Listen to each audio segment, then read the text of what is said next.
Olá, começa agora mais uma edição do Sem Filtro, um programa que traz personalidades de destaque aqui na TV UFMA para falar de política, educação, tecnologia, cultura e arte.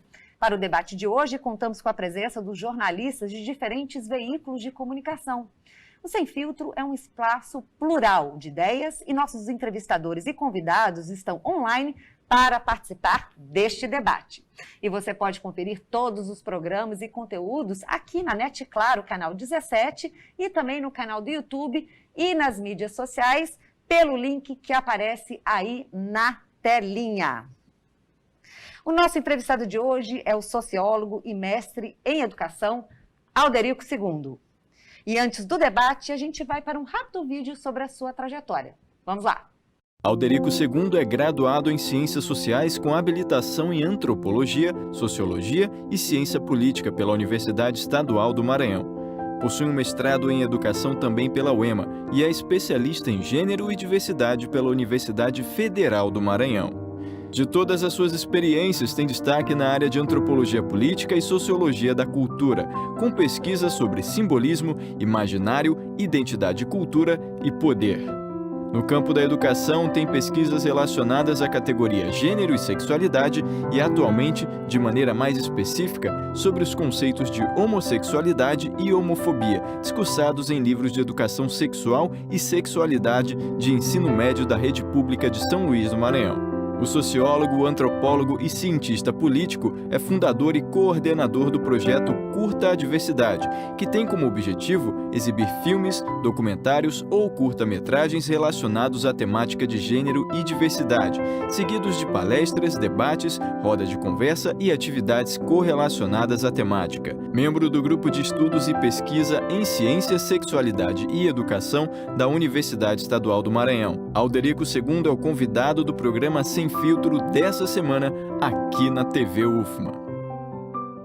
E os jornalistas convidados para a entrevista de hoje são Emanuel Pascoal, jornalista aqui da TV UFMA, e Adriana Nogueira, jornalista da Rádio Nova FM. Sejam todos muito bem-vindos e eu vou começar então com a primeira pergunta. Bom, junho integra o Calendário Nacional da Diversidade e o seu mestrado traz uma discussão sobre sexualidade relacionada à educação sexual e relações de gênero. Como que as escolas aqui de São Luís, que integram a sua pesquisa, têm tratado essa temática? Então, muito obrigado pelo convite, agradeço também os jornalistas que estão aqui conosco. Josi, a gente percebe que há uma tentativa, né? Eu trabalho com uma pesquisa documental no meu mestrado.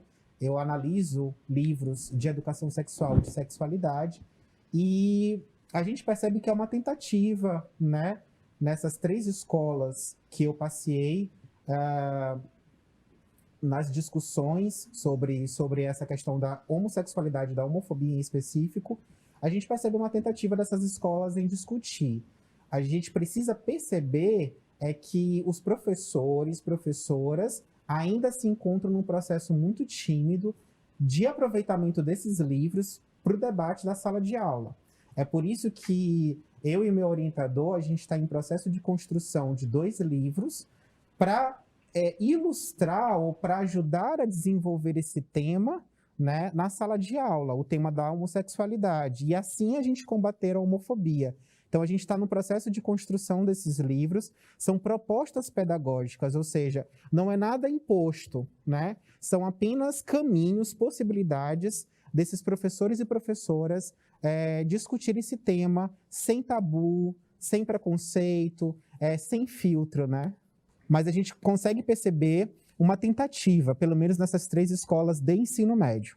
A nossa preocupação, e particularmente a minha preocupação, é no ensino da educação infantil, que deveria, né, ser falado, ser discutido essa temática. Ainda me preocupa porque acredito que se você ensina a criança desde cedo a ter um entendimento plural da diversidade, com respeito, né, com sabedoria, de maneira saudável, mostrando para a criança que cores, brinquedos, brincadeiras, músicas não vão interferir na sua construção sexual ou determinar, né, Na verdade, elas vão ser utilizadas para sua construção, mas não há um determinismo, ou seja, brincar de bola não vai te fazer homem ou mulher.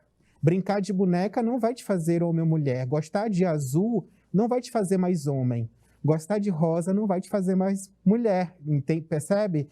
Então, assim, não são fatores determinantes, mas podem ser utilizados dentro de uma cultura de construção da sexualidade. Mas isso é escolhido pela pessoa. Não é a mãe ou o pai que vai interferir nisso. Vamos para a nossa rodada de perguntas. Adriana Nogueira, jornalista da Rádio 9 FM, é com você.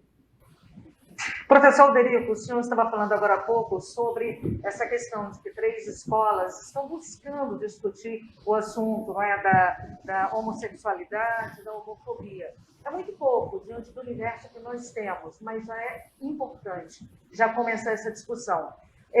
Quais os pontos fortes e de fragilidade, professor, que o senhor observa nessa construção de enfrentamento, não só dos governos federal, estadual, municipal, mas também de outros setores da sociedade, para nós enfrentarmos essa questão que é a violência contra as pessoas LGBTs? Excelente pergunta. Por sinal, eu tenho percebido, eu tenho conversado com jovens, é sempre muito gostoso conversar com eles, porque eles dão um feedback sem filtro. E o que eles têm me sinalizado é um amadurecimento dessas discussões por parte deles. Está havendo um protagonismo infanto-juvenil. Eles estão cobrando isso dos professores, o que é muito bom, porque a gente já consegue perceber que a sociedade também já consegue fazer esse movimento de cobrança das autoridades públicas. Eu vejo que, a nível de Maranhão, essas discussões dentro das escolas estão tímidas por parte de gestores, né? Ainda há a própria política pública construída em torno do gênero e sexualidade é quase nula, né? Se você pedir um plano pensado para discussão desse tema, um plano estruturado, não existe, né? Então fica a critério do professor ou da professora da humanas, geralmente ligada à história, à sociologia, à filosofia, que fazem essas discussões na sala de aula de acordo com o seu conteúdo, né? Mas nada que seja uma demanda do governo de cima para baixo, né? Tanto a Secretaria Estadual como a Secretaria Municipal da Educação, eu percebo que não tem diálogos estruturados para esse debate, né? Então, a gente percebe que muito do que se é discutido para a população LGBT dentro das escolas é ainda um movimento muito voluntário dos professores e professoras de humanas, né? História, artes, filosofia, sociologia, enfim, e dos próprios alunos, que têm protagonizado essas discussões a partir de suas demandas. Uhum. Emanuel Pascoal, jornalista da TV UFMA, fica à vontade. Alderico, muito obrigado pela sua participação aqui no Sem Fio, para discutir um tema tão importante. E ainda pensando sobre essa questão da educação nas escolas, muitas vezes se discute a questão de um currículo voltado para a educação sexual. As escolas, muitos professores já estão com isso, mas a gente percebe que existe uma resistência natural e grande, como já estamos mencionando por aqui. Essa seria uma alternativa também na construção do currículo, de formas a gente, inclusive, tentar redimensionar, ampliar os debates sobre essa questão da homossexualidade em linhas gerais. Eu digo isso principalmente por conta dos números. A gente sabe que o Brasil é um país onde tem números assombrosos e assustadores no que diz respeito à mortandade de pessoas por conta de gênero, por conta de suas orientações sexuais. Quando a gente parte dessa discussão de educação lá na base, a gente não conseguiria reverter esses números lá na frente, no futuro? O que você pensa sobre isso? Outra excelente pergunta. Vocês vieram caprichosos hoje. Então, Emanuel, a gente tem uma triste contradição brasileira. A primeira delas que eu percebo é que o Brasil que mais mata é o Brasil que também é o que mais cresce em políticas em prol da comunidade LGBT. Se você pegar, por exemplo, nós avançamos demais na década de 90, nos anos 2000, com as discussões de gênero, sobretudo também na escola.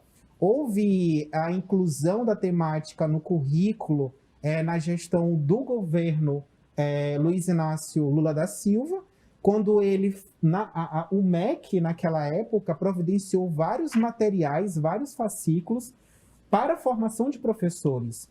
Nunca no Brasil teve tanta formação de professores nas discussões de gênero e diversidade como naqueles primórdios dos anos 2000, né? Tem vários materiais, inclusive, aí disponibilizados em PDF, né, na internet. E a gente acompanha, nos últimos 4 anos, mais ou menos, um período de retrocesso do Ministério da Educação, com a retirada mesmo do tema e a proibição dessas discussões na sala de aula, tendo em vista que o governo atual federal é pensado, é gestado dentro de uma cultura, e aí é que está a outra grande contradição brasileira, que é uma cultura religiosa, imperativa, e que considera essas discussões, discussões que vão ensinar ou doutrinar crianças e adolescentes a serem LGBTs, o que não é verdade. Nós vamos falar mais sobre essa questão. A gente vai para um rápido intervalo. O Sem Filtro volta rapidinho com essa temática. Até já!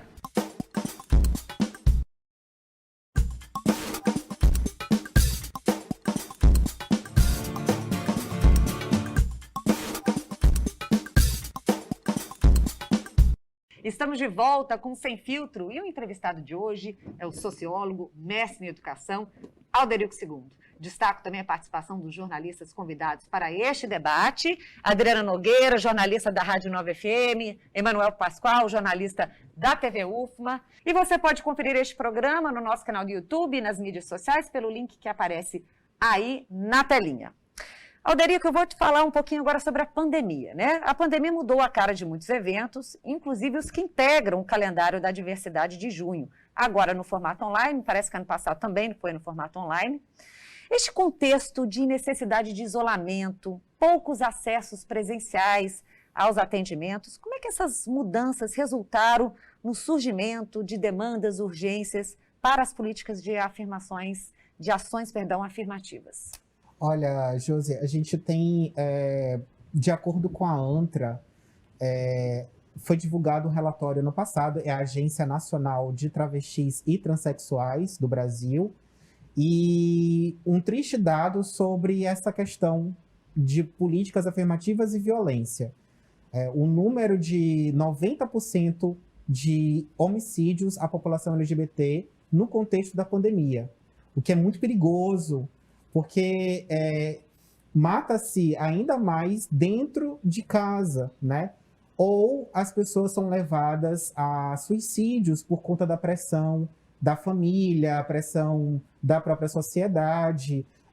As pessoas que vivem, as travestis, as meninas travestis e transexuais que sobrevivem do sexo, por exemplo, que é uma necessidade, não é uma escolha delas, né? Então, assim, elas estão sem trabalho, elas não podem ter contato, né?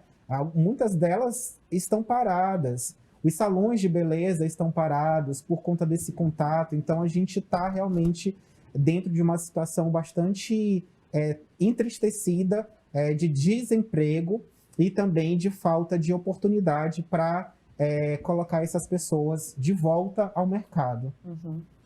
Adriana Nogueira, por favor.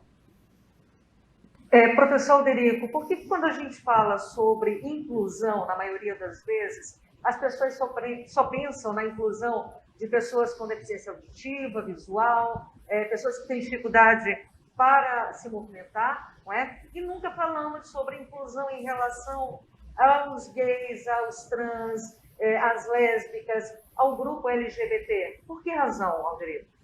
É uma boa pergunta. Sabe por quê? A gente tende a ver as pessoas nas caixinhas. A gente nunca transversaliza o debate. A gente acha que LGBT é LGBT puro, que, por exemplo, as pessoas com deficiência não são pessoas LGBTs. E que pessoas LGBTs não são negras ou pessoas com deficiência. E, na verdade, a gente tem que ver tudo entrelaçado. E me causa uma certa preocupação de que a gente não perceba essas pessoas nas suas transversalidades. Então, assim, inclusive, o próprio movimento LGBT, ele precisa se provocar esse debate, porque vocês já perceberam o quanto de eventos que não são inclusivos, né? Quantos eventos aí não tem audiodescrição, quantos eventos são pensados para LGBTs sem acessibilidade visual, sem acessibilidade, inclusive, as paradas LGBTs não têm acesso para cadeirantes. Então, como é que os cadeirantes vão acompanhar os trios elétricos, né? Nas paradas gays presenciais? Então, assim, a gente precisa pensar e se provocar de que existem pessoas LGBTs transversalizadas em outros debates, como o campo da educação especial, como o campo da acessibilidade, como o campo também das raças. Manuel Pascoal, por favor.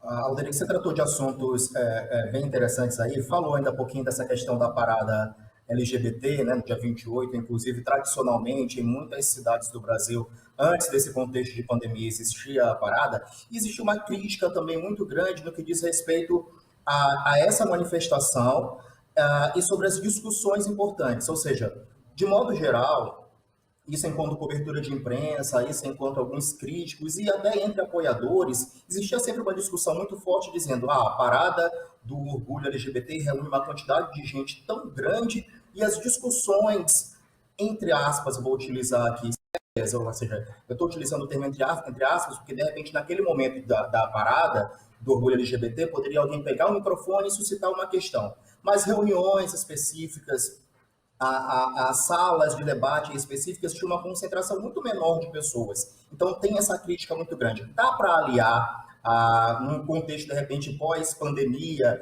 em que é possível normalmente as pessoas voltarem a esse convívio, e como fazer para aliar discussões mais amplas a respeito dos direitos das comunidades, que essa comunidade LGBTQI+, se sinta, inclusive, participativa?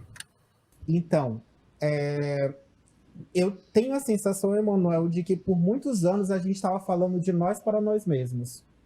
E, de fato, os debates estavam vazios. Quando se falava, por exemplo, em políticas públicas, a gente não conseguia encher a plenária com mais de 2.000, 5.000, que, por exemplo, estariam na Avenida Litorânea numa parada LGBT há anos atrás.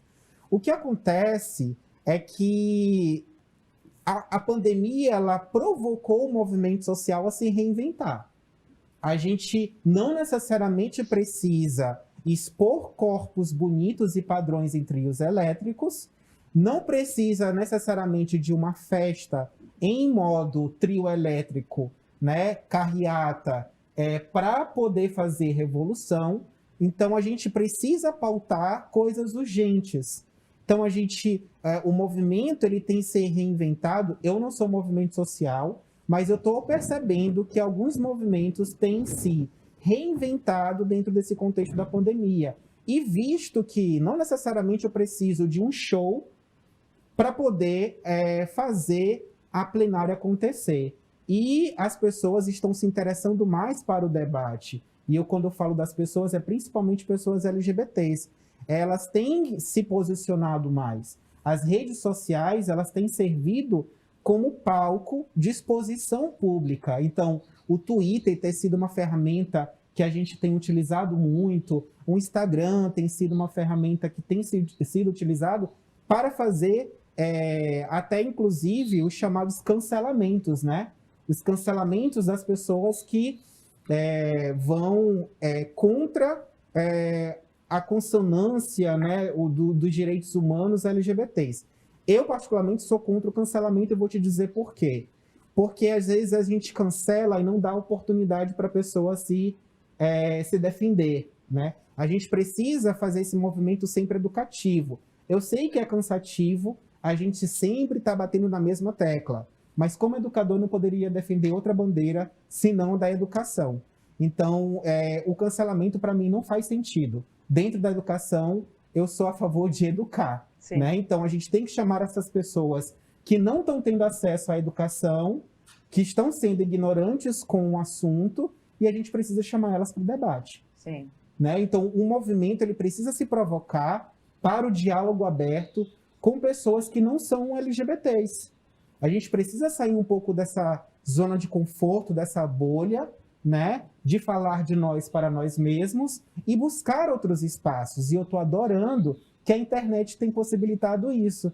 Hoje você consegue fazer vídeos e espalhar na internet e qualquer pessoa vai ver. Então, o garoto da Pfizer, né, recentemente pegou um assunto sério de vacina e ele, como homossexual, utilizou a sua irreverência para falar de uma coisa muito útil, que é a política, né? Então, e de um modo muito humor, né? E levando esse humor como ferramenta. Por que não a gente não pode usar, né? O humor, a arte, a dança. Então, a gente precisa chegar nesses outros espaços sem necessariamente se repetir. Sim. A gente está falando da importância do currículo, agora a gente falou de educação novamente.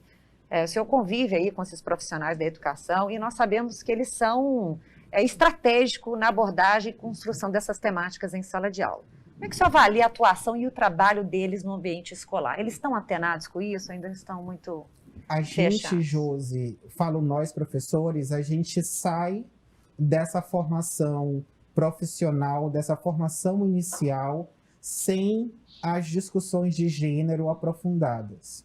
Então, assim, a gente desconhece. Muito de nós que falamos sobre isso, já falamos no âmbito do pós-graduação, né? É no mestrado, é no doutorado que a gente vai se aprofundando sobre as temáticas e a gente volta para a sala de aula para fazer esse debate. Mas o professor lá, né, inicial, ele não tem esse, né? Eu falo do professor de matemática, do professor de física, do professor de química, então, que são áreas muito negligenciadas nas discussões de gênero, né? E sempre se tem a ideia de que as ciências humanas é que tem que fazer esse serviço. E as exatas, elas ficam sem a devida formação. Portanto, eu concluo a resposta dizendo que não há formações devidas de professores e professoras nesse campo de conhecimento, né? Nessa temática de gênero e diversidade na escola. Né? E isso é muito, muito perigoso, né? Porque a gente está criando professores que depois vão ser cancelados, né? Porque a impressão que se dá é de que eles não querem falar, mas é porque eles não foram preparados para isso. A gente também tem que tomar muito cuidado antes de julgar os professores. Então, eu sou muito solidário aos meus colegas professores, mas, infelizmente, eles têm que fazer um movimento próprio para chegar ao alcance desse aluno. A gente também não pode ficar muito esperando do governo. Se a gente abraçou essa profissão, a gente também tem que correr atrás de um processo formativo, que tem aí, né? Tem formações de professores para acontecer, tem profissionais da academia à disposição para serem formadores de professores. Eu acredito, é uma simples palavra que eu vou te dizer, diálogo. É preciso que as secretarias de educação conversem com a universidade, porque a universidade possui de pesquisadores brilhantes e que tem fundamentos científicos para essas formações. E eu não vejo esse diálogo ainda acontecer. No dia em que isso tiver em consonância, Secretaria Municipal, Secretaria Estadual com as universidades públicas, eu tenho certeza que a gente vai fazer uma grande corrente de formação aí e professores futuros sairão dentro de um campo de diversidade e de inclusão. Uhum. Dá tempo para mais uma pergunta. Adriana, você quer fazer? Adriana Nogueira? Quero sim, Josi. Professor, até pegando o gancho, quero levar um pouquinho para a questão do direito das pessoas da comunidade LGBTQI+. Nós temos aí, no nosso contexto jurídico, nosso arcabouço jurídico, vamos falar assim, é extremamente deficitário, fragilizado em tantas outras áreas. Hoje, eu não vejo, e se eu estiver errada me corrija, um desenho de uma discussão em todas as esferas, né, de poder no Brasil sobre a questão de direitos das pessoas LGBTQI+. O senhor teria alguma novidade para a gente em relação a essa questão? Como tem sido essa luta? Olha, eu vou arriscar aqui falar, sem medo de errar, né? Porque não é meu campo, mas deixo como referência um grande profissional, que também é um grande amigo meu, o Dr. Tiago Viana, que é advogado e que é também pertencente da comunidade LGBT e que tem feito um trabalho brilhante, né, de pesquisas dentro do campo do direito. Então, ele traz para a gente aí, a última novidade é a vitória no STF, né, em relação à criminalização da homofobia e da transfobia, né? Então, assim, nós já temos o casamento legitimado, homoafetivo, a gente também tem a questão das adoções, né, já está aí prescrito, e a última vitória foi essa questão da LGBTfobia ser associada aí ao crime de racismo, que, se eu não me engano, é o artigo 5º da Constituição Federal. E há muito ainda para se conquistar dentro do campo do direito e sair um pouco das caixinhas da saúde, por exemplo, né? Existem muitas políticas de saúde, mas ainda estigmatizadas pela década de 80 com o surgimento do vírus HIV, né? Então, a gente precisa sair um pouco dessas caixinhas da saúde, deixar de associar os LGBTs necessariamente com HIV/AIDS e ir realmente a fundo nessas discussões teóricas, conceituais e práticas do campo do jurídico. Eu percebo que também há um avanço na educação, mas ainda é aquela coisa do começar lá da base. É preciso falar para as crianças, porque acredito que a gente não está doutrinando. As crianças, elas conseguem fazer uma leitura de uma outra forma, né? E a cultura precisa também ser enriquecida. Não se fala de cultura LGBT, né? E a gente tem aí talentos nacionais representativos, como a própria Pablo Vittar, que é a maior drag do mundo, segundo a revista... eu não vou te dizer o nome da revista porque eu vou errar aqui. Mas ela foi muito bem conceituada, né, como a maior drag do mundo. Então, a gente tem uma brasileira drag que está vendendo para fora e não vende para cá. Por quê, né? Então, a gente tem grandes artistas produzindo circo, produzindo teatro, produzindo cinema, e que precisam ser valorizados também no campo da cultura. E também aí de outras áreas, como a própria medicina. Existem pesquisadores que estão trabalhando aí no processo de vacina, que são cientistas aí e são LGBTs. E não se fala nisso, né? Não se fala de engenheiros, né? Não se fala de grandes personalidades, escritores que são LGBTs, né? Então a gente precisa adentrar em outros campos. Vamos falar mais sobre isso no próximo bloco, aqui no intervalo do Sem Filtro. A gente volta já já.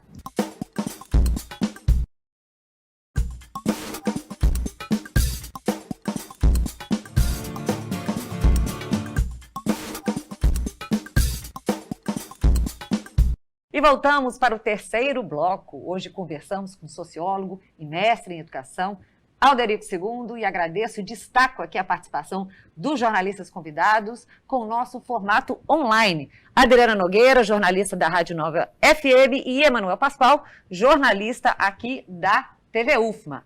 Lembrando que este programa também está disponível no nosso canal do YouTube e nas mídias sociais, e agora também na NET Claro TV.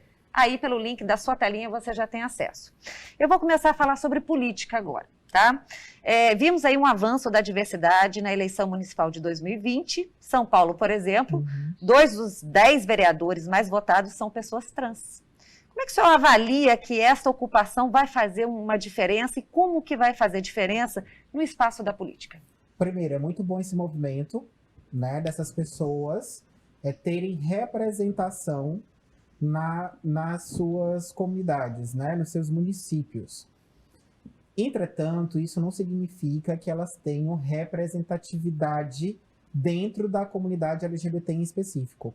Muitas dessas pessoas se posicionam dentro do campo conservador, por exemplo.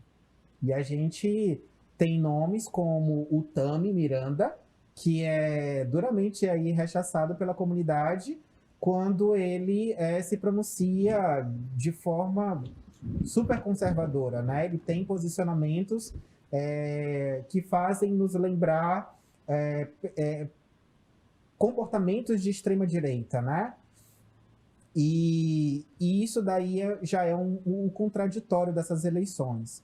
Eu fico feliz por um lado, mas entristecido de que algumas pessoas LGBTs ainda estão dentro de um domínio cultural que não pertence à identidade delas. E aí é preciso, como eu falei para vocês, a gente não precisa cancelar, mas a gente precisa chamar essas pessoas para que elas entendam a própria construção de identidade delas, de gênero, e a própria configuração delas na sociedade brasileira, que é carregada de machismo, racismo, misoginia, e elas precisam se perceber dentro de uma classe que é excluída por isso, né? Então, o que há esse movimento é como a classe média, por exemplo, brasileira, já que estamos falando de política. A classe média brasileira que passou a ganhar um pouquinho mais de dinheiro, ela se vê perto de uma classe de elite, né? Mas ela não é elite, ela nunca vai ser elite. Ela está mais próxima mesmo da ideologia da classe trabalhadora operária, que está lá na base. Mas como ela começou a ganhar um pouquinho mais de visibilidade de dinheiro, e tem um carrinho, que tem um conforto de morar bem numa casa própria, ela se acha elite, mas ela nunca vai ser elite. Portanto, a mesma coisa é LGBT. O LGBT ele precisa se perceber nessa classe LGBT, né? Ele precisa entender que a travesti sofre, que a travesti apanha por causa do seu corpo, que denuncia a sua identidade de gênero com mais facilidade do que um homossexual, do que uma lésbica. Então, se a gente começar a se perceber enquanto classe, a gente vai começar a fazer esse movimento de harmonia e não de separação. Sim. Vamos para a rodada de perguntas. Agora eu começo com Emanuel Pascoal, com você.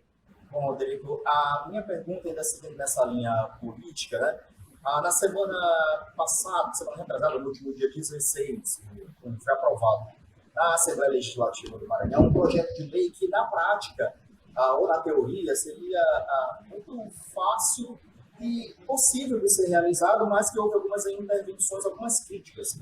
Eu vou ler aqui, porque o projeto é o número 162/2021, que diz o seguinte: ele estabelece a obrigatoriedade de comunicação de casos de violência ou indícios de violência contra a comunidade LGBT atendida em serviços públicos de saúde privado em todo o Maranhão. Ou seja, seria um facilitador no sentido das investigações desses casos. Mas teve parlamentar contra essa medida, por incrível que pareça. Então, quando a gente encontra ainda na Assembleia Legislativa de instituições as situações tão óbvias, tão necessárias, a gente percebe que tem um enfrentamento ainda muito grande no sentido de discriminação. A deputada em questão alegou que é cristã, né, que é evangélica, a comunidade evangélica não concordaria com isso. Como é que funciona essa situação? Eu queria também que o senhor mencionasse se o senhor acompanha o trabalho do coletivo Nós, na Câmara Municipal de São Luís, que em teoria seria algo mais próximo de aprovação ou de alinhamento das pautas LGBT. Então, Emanuel, eu tenho acho que 3 ou 4 pontos para te dar em relação a esse questionamento. Primeiro deles, eu vou te responder com uma pergunta. Será que vivemos no Estado brasileiro laico, entendendo essa ideia de laicidade, não interferência de qualquer tipo de religiosidade, vou repetir, de qualquer tipo de religiosidade nas questões políticas e públicas do nosso Estado? Será que temos laicidade na gestoria, né, na gestão dessas políticas públicas? Segundo, quando eu ainda não tive acesso eu solicitei, inclusive, acesso a essa lei que foi aprovada para acompanhar o desenrolar desse processo, né? Eu até agora não obtive retorno. Foi uma vitória, inclusive, acho que da UNA LGBT aqui do Maranhão. E aí eu pedi para que os meninos me encaminhassem para fazer a devida leitura. Mas soube, né, dessa questão do vetamento, né, da tentativa de se barrar essa lei. Vejamos, existe essa deputada, se eu não me engano, foi a mesma que propôs o não uso da linguagem não binária em qualquer tipo de evento, enfim, há uma proposta de não uso da linguagem não binária, ou a linguagem conhecida como neutra, né? E alegando também sempre as suas questões cristãs. E aí eu volto para o ponto inicial. Estamos vivenciando a laicidade do Estado, né, que é prevista lá na Constituição de 1988. Então, assim, temos 33 anos, que é exatamente a minha idade, e não saímos desse ponto de discussão, né? E aí é o terceiro debate que eu te trago aqui. A religiosidade, essa tentativa de se impor a religião, e aí principalmente a cristã evangélica, é um movimento perigosíssimo, porque ele alimenta não só o discurso de ódio, mas a prática violenta, né, que massacra os corpos LGBTs. Né? Então, pessoas LGBTs, pessoas que fogem do padrão cristão, e aí eu me remeto principalmente às pessoas de terreiro. Os povos de terreiro estão sendo apedrejados, né? As suas comunidades estão sendo destruídas, amando de uma doutrina religiosa. Então, isso é um movimento muito perigoso, né? E aí, por fim, Emanuel, eu tenho acompanhado as discussões do Coletivo Nós. O Jonathan, em particular, é um amigo pessoal, a quem tenho um carinho imenso, porque a sua trajetória muito me orgulha. Ele trabalha com a juventude, né, inicialmente. Engraçado que o Jonathan, ele é da Pastoral da Juventude. Por muito tempo, ele traz essa questão dentro da sua construção de identidade, o catolicismo, que não interferiu de forma alguma, veja bem, não interferiu de forma alguma que ele dialogasse sobre temas. Inclusive, eu fui convidado por ele várias vezes a estar junto com ele nesses debates, junto a jovens acompanhados pela Igreja Católica. Então, assim, a gente precisa entender a diferença entre religiosidade e opinião violenta, né? Porque eu acredito que Deus, Oxalá, ou qualquer que seja a entidade ou deuses, né, não querem pessoas mortas. Adriana Nogueira, por favor. Eu quero falar um pouquinho dessa questão, claro, nesse contexto político, mas trazendo a questão da vulnerabilidade social da comunidade LGBTQI+. Nós sabemos, isso é recorrente, que muitas famílias não aceitam, né, a orientação sexual quando um filho ou uma filha se mostra e se despe, literalmente, na frente dos pais ou dos familiares. E essas pessoas, em geral, são expulsas de casa. Eu não percebo, professor Derico, políticas públicas unas de governo federal, estadual e municipal. O que a gente percebe são ações pulverizadas, né, de um grupo aqui, um grupo ali, alguém que acolhe, que tem um olhar humano. Aqui em São Luís, não só em São Luís, mas em todo o Brasil, até no interior do estado, tem a Casa da Mulher Brasileira para acolhimento e para tratar sobre as questões da violência contra a mulher. Mas nós não vemos, por exemplo, temos essa questão dos idosos, que é importante, das crianças também, que é fundamental, mas nós não vemos, não conhecemos uma ação voltada do município de São Luís, governo do estado, de ter um local de acolhimento para essas pessoas que são expulsas e, na maioria das vezes, se não tem um amigo para acolher, ficam nas ruas. É triste, Adriana, e esse processo de expulsamento, não só da família, mas das escolas também, muitas travestis, transexuais não terminam os seus estudos porque são expulsas da escola. Não é porque elas abandonaram, é porque elas cansam uma hora de serem tratadas de forma desigual, de usar o banheiro masculino, por exemplo, dos professores, e não usar o feminino das alunas, né? Que é uma discussão também, essa discussão do banheiro da escola é muito polêmica, né? Agora, em relação à família, ainda existe esse movimento, mas a gente precisa tomar muito cuidado para também não somente culpar a família. Como eu falei para vocês, a família ela tem um primeiro movimento, que é de não querer que aquela filha, aquele filho seja LGBT por conta do medo, do sofrimento, e muito porque desconhece sobre a comunidade. Então, a gente precisa entender esse primeiro movimento da família e não somente bater a culpa na família. E a segunda coisa é que a tua pergunta, ela complementa muito a do Emanuel. Não existem políticas de pesquisa aqui no Maranhão, tanto no âmbito estadual como no âmbito municipal, que mapeie essa população. Se a gente não tiver pesquisa mapeada, e eu estou falando de dados quantitativos, não teremos políticas públicas, porque o governo só vai enxergar números. E essas políticas, elas só vão acontecer se tiver números. Então, a gente precisa saber quem é que está na rua, a gente precisa saber o quantitativo de LGBTs negros, a gente precisa saber quem está desempregado, quantas transexuais estão aí se prostituindo, né? Porque ainda é um quantitativo imenso. E se você conversar com uma transexual sobre prostituição, ela não quer estar ali. Ela queria estar fazendo uma faculdade, ela queria ser juíza, queria ser delegada, queria ser médica, mas não pôde porque ela é expulsa da escola. E sem diploma ela não consegue nada, né? Então, assim, a gente precisa mapear essa população. Sem mapeamento, a gente poderia ter evitado, por exemplo, o caso do Luiz, lá de Porto Franco, onde as pessoas ficaram filmando a sua morte. Isso é muito louco. A gente está num país que a gente está filmando a morte em vez de acolher. Então, a gente está contando com a boa vontade. Por exemplo, a Lohana Pausini aqui está à frente de um projeto de acolhimento a pessoas LGBTs.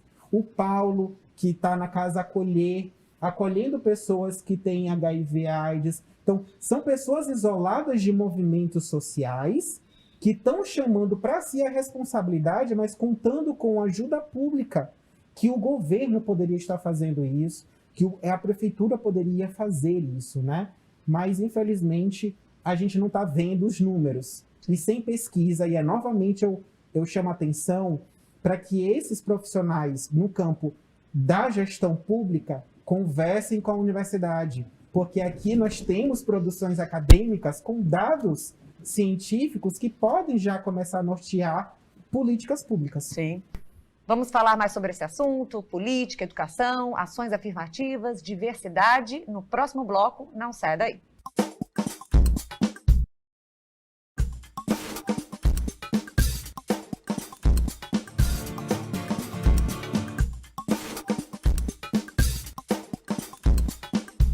E estamos de volta para o nosso último bloco com o convidado de hoje, o sociólogo, mestre em educação, Alderico Segundo. Agradeço a participação dos jornalistas convidados nesse debate sem filtro aqui na TV UFMA. Bom, esse bloco, é para questões livres e eu vou começar a falar aqui, se vocês me permitem, mais na parte de jornalismo no nosso campo. Como é que o senhor avalia? O senhor tem o senhor é fundador e coordenador de um projeto chamado Curta a Diversidade, que é com audiovisual. Como é que o senhor olha, enxerga a atuação da mídia, e aí eu falo do jornalismo mesmo, para o tratamento dessas temáticas que a gente tem conversado? Josi, é com alegria, mas também é com um pouco de desânimo que eu estou aqui, né? Alegria porque eu recebi o convite, vocês foram maravilhosos, a equipe muito, muito maravilhosa. Mas desânimo porque ainda são pontos de discussão. Eu queria avançar mais no debate. Eu queria que o jornalismo chamasse a gente para falar sobre política, para falar sobre cultura, né? Tal qual fizemos aqui durante esse encontro, né? Então, por que não chamar um sociólogo LGBT para comentar sobre política? Será que nosso assunto é só purpurina? A gente entende um pouco disso, né? Mas não é só isso. A gente não vai falar somente da Pablo Vittar, da Gloria Groove ou da cultura gay em específico. A gente também tem bons profissionais, médicos, cientistas, jovens, pessoas que produzem outro tipo de conhecimento, pessoas, inclusive, eu sinto falta da discussão no campo da terceira idade, né? Não se fala dos idosos LGBTs. Então, assim, e são pessoas, eu tô caminhando para lá, né? Então, assim, cadê as políticas públicas para os idosos LGBTs em específico? Porque parece que a gente tende a ter uma síndrome de Peter Pan com os LGBTs. Acha que eles vão ficar jovens para sempre. E a discussão sobre o campo da terceira idade me preocupa um pouco, né? Então, assim, eu queria que o jornalismo abrisse mais caminhos, né? Não só para que essas pessoas trabalhassem nesse campo, mas que a gente conversasse sobre outros assuntos que não só pertinentes à comunidade LGBT. Ótimo. Então, Adriana Nogueira, vou começar com você dessa vez. Tá certo, vamos lá falar dessa nossa área, né? Sim. Geralmente eu sempre ouvi, Josi, as pessoas falarem o seguinte: mas essa área de jornalismo, os jornalistas são mais tranquilos, têm a cabeça mais aberta. Só que quando a gente chega no mercado de trabalho e você segue uma linha editorial de uma determinada emissora, o que você percebe? Que você sugere uma pauta, por exemplo, nesse contexto, para falar sobre LGBTQI+, e já tem uma cara estranha. Não, é melhor não. Vou deixar essa pauta de lado. Deixa essa pauta de lado. Então, como você falou, José, aqui na conversa, se cair alguma coisa, a gente coloca lá isso aí, né? Exatamente. Então, professor Alderico, a partir do momento que o senhor tem uma abertura como essa aqui na TV UFMA, o senhor acredita que nós podemos levar esse movimento mais à frente para outras emissoras, inclusive interior do estado? Já está havendo, Adriana, e eu vou citar duas amigas aqui minha. Eu estou citando um nome de gente porque eu acredito, como você falou, né? Curta diversidade não é um trabalho individual, mas um trabalho coletivo. E todas as pessoas que eu já citei aqui passaram pelo Curta Diversidade. E a Valesca Furtado, hoje drag queen, tem o seu próprio programa numa TV daqui, numa TV local. Não sei se pode falar o nome, mas já está aberto, né, o programa dela. E ela também tem um programa na rádio. Isso é inédito.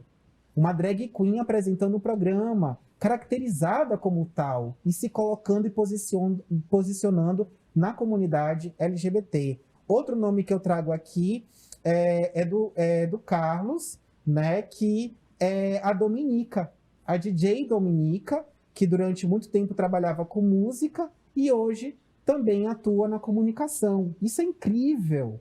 Então, assim, a gente percebe que há um acolhimento de emissoras, seja de rádio, seja de televisão, já se começa a perceber esse movimento da invasão, digamos assim, uma boa invasão da comunidade LGBT, tendo essa comunidade como protagonista e não como um pano de fundo para fazer, por exemplo, somente um humor, que era o que a gente já tinha percebido em outras atuações no campo do humor, né? Mas trazendo aí uma pauta um pouco mais dentro mesmo do jornalismo. Isso é bem inédito. Emanuel Pascoal, por favor. Então, Alderico, ainda versando um pouquinho sobre isso, mas não necessariamente sobre, tem um canal no YouTube, né, o Curta Diversidade, né, filmes estão lá para ser acessados, e tem também um projeto muito bacana, que é o Sobre Tatame, né, que eu conversando ainda um pouco antes contigo, tu disseste assim, tá até um pouquinho abandonado, no sentido de ter um tempo que eu não atualizo, não escrevo, mas lá tem textos interessantíssimos que falam muito sobre a realidade vivida, sobre percepções da comunidade LGBTQI+, entendeu? Então, eu queria saber primeiro quando é que tu vai retomar aí o Sobre Tatame, voltar a escrever um pouco mais e dar oportunidade para as pessoas conhecerem, convidar outras pessoas aí para se envolverem nesse projeto que é tão bacana. Então, o Curta Diversidade, que vocês três colocaram muito bem, é algo já latente na minha vida, né? Eu não consigo mais viver sem um curta. E o curta, inicialmente, ele traz essa pegada do cinema, que é uma paixão muito minha, né? E aí eu trago outras duas identidades dentro da minha construção acadêmica, intelectual e de vida, que é a arte, porque uma das primeiras coisas que eu me tornei na vida foi dentro do teatro e da dança, né? Eu costumo dizer que a minha primeira formação foi essa. Antes de virar sociólogo, professor, eu já gostava muito de teatro e já gostava de dançar. E aí eu trago essa proposta para o curta e também trago as linguagens, já que eu, né, como Emanuel, como você bem destacou, escrevo, né? Faço textos, crônicas, poesias, referente àquilo que eu vou vivenciando.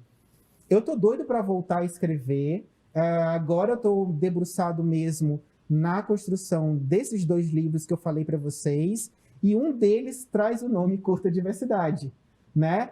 Então, o Curta Diversidade, ele é meu filho querido e amado e agora materializado dentro do livro. Eu espero aqui voltar e trazer para vocês, tá bom? Uma cópia para vocês 3 aí, para cada um. E que a gente dialogue sobre esses filhos que vão sair aí até 2022. A gente está parindo esses gêmeos que eu costumo brincar.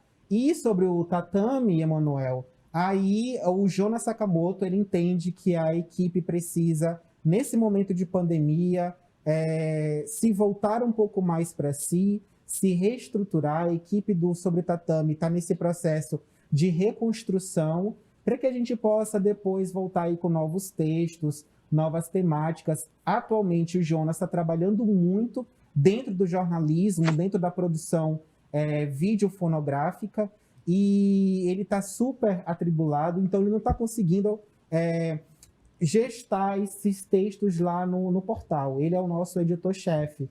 Então, vocês sabem, né, tem que ter esses critérios. E aí a gente torce para logo, logo voltar também lá no Sobre Tatame. Sim. Vamos falar um pouquinho sobre a sua formação. Estou muito interessada nisso. Ela é bem interdisciplinar, né? Então, você tem curso na área de sociologia, antropologia, ciência política. Como é que esse diálogo te auxilia em pensar, propor projetos referentes às ações afirmativas? Interdisciplinaridade. É como eu te falei agora, a gente não consegue fazer nada sozinho. E eu comecei a perceber isso também dentro do campo acadêmico, né? Quando eu percebi que a sociologia ela precisa conversar com o português, com a matemática, com a física, com a história, a gente precisa entender sobre política, né? A gente precisa perceber o que é cultura. Então, a gente precisa conversar com outras áreas de conhecimento.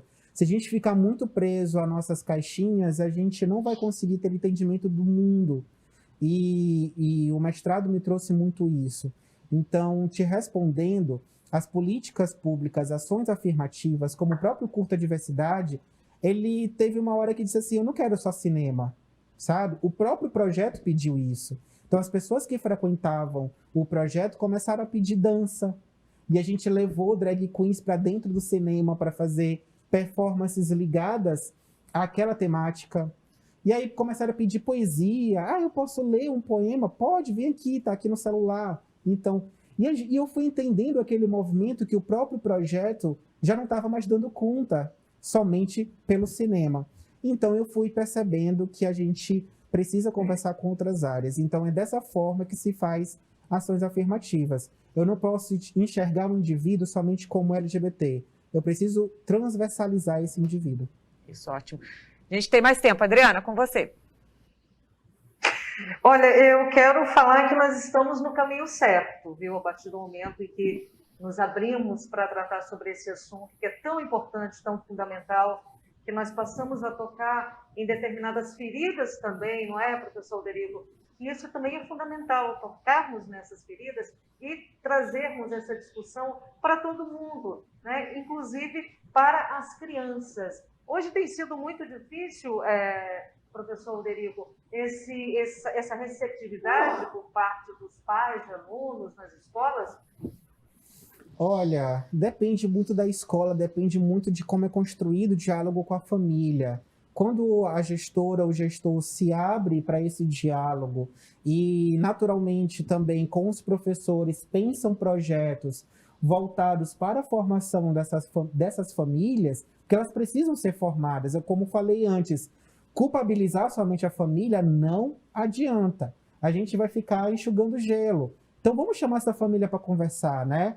Então, assim, dependendo da escola, a gente consegue fazer um movimento de acolhimento. Eu sempre me coloco à disposição dos diretores para a gente poder fazer esse processo formativo com a família. E quando eles percebem que não é tudo aquilo que eles achavam ser, eles começam a dialogar com os filhos. E aí tem choro, tem lágrimas, mas, sobretudo, tem acolhimento. E tem pedido de perdão, né? Inclusive, há relatos aí, há registros meus pessoais, onde os pais pediam perdão para os seus filhos e filhas, né? No momento em que se viam como pessoas homofóbicas. E na cabeça deles, é como eu falei para vocês, eram apenas superprotetores. Eles estavam querendo apenas defender os seus filhos e filhas de um processo de violência ou mesmo de assassinato. E aí eles se descobrem que aquela estratégia não estava correta, que precisava adequar para uma outra estratégia mais acolhedora. E aí, quando eles se percebiam dessa forma violenta, eles pediam perdão para os seus filhos e ficava tudo bem. Uhum. Emanuel Pascoal, quer aproveitar a última? Sim, é que eu queria, ao longo desse programa todo, nós falamos muito de diálogo, de oportunidades, né, da transversalidade dos assuntos como todos, e eu queria perguntar sobre os movimentos LGBT em São Luís, aqui no Maranhão. Existe diálogo entre eles? Estamos caminhando aí para o consenso, ou ainda falta muito nesse sentido? Ainda estamos arraigados a algum tipo de tradição ou a ligações específicas? O que falta para o movimento se condensar, mesmo sendo diverso, uma linguagem, eu não diria única, mas diversificada, mas em prol solto das amarras, vamos dizer assim? Sim, o Emanuel deixou a mais difícil para o final. Gente, é o seguinte, eu vou ter uma fala bem objetiva e polêmica agora, mas estou preparado para isso depois. Aqui não existe movimento social LGBT. E eu vou cair numa malha fina agora, porque dentro do meu aprendizado, o movimento social é um movimento de resistência. Ele é um movimento contra Estado e contra as formas de que esse Estado ele gesta as suas políticas. Quando esse movimento ele é institucionalizado, ou seja, quando essas lideranças elas passam a ocupar a estrutura do Estado, e aí entendendo o Estado, governo, prefeitura, né, e tal, quando essas lideranças ocupam essa estrutura do Estado, elas deixam de ser movimentos sociais. Portanto, elas vão fazer políticas de Estado, né? Então, cadê a resistência, né? Então, a maioria dos movimentos aqui, para não dizer todos, estão ligados a partidos políticos. E aí, portanto, a gente precisa tomar muito cuidado com o movimento social institucionalizado, que a Maria Glória Gum vai muito bem nos dizer que movimentos sociais são movimentos de resistência. É um caráter contra-estatal. É um movimento mesmo que quer derrubar o sistema e que não vai apoiar o que está aí. Então, Emanuel, respondendo a tua pergunta, ainda há uma falta de diálogo entre os movimentos, a gente percebe ainda muito o movimento é meu, né? E aí eu não estou querendo me abrir para novas possibilidades, então a gente precisa tomar muito cuidado com isso. Quem está fantasiado de movimento social e quem está aí, na verdade, só utilizando isso para compor a estrutura do Estado. Bom, chegamos ao final do nosso programa de hoje. Eu quero agradecer a participação do sociólogo, mestre em educação, Alderico II, e dos jornalistas convidados no programa de hoje. Adriana Nogueira, jornalista da Rádio Nova FM, Emanuel Pascoal, jornalista aqui da TV UFMA. Professor, por favor, suas últimas considerações. Eu agradeço todo o carinho, todo o acolhimento que vocês tiveram. Quero pedir desculpas ao pessoal de casa, ao meu sem filtro, mas a proposta é essa. Estou aberto às conversas, deixo aí as minhas mídias sociais para quem quiser seguir, o @Alderico II e o @CurtaDiversidade, e a gente se coloca à disposição. Ótimo. Então, mais uma vez, agradeço pela sua participação, agradeço a participação dos jornalistas convidados. O programa fica por aqui e eu te espero na próxima edição. Até lá!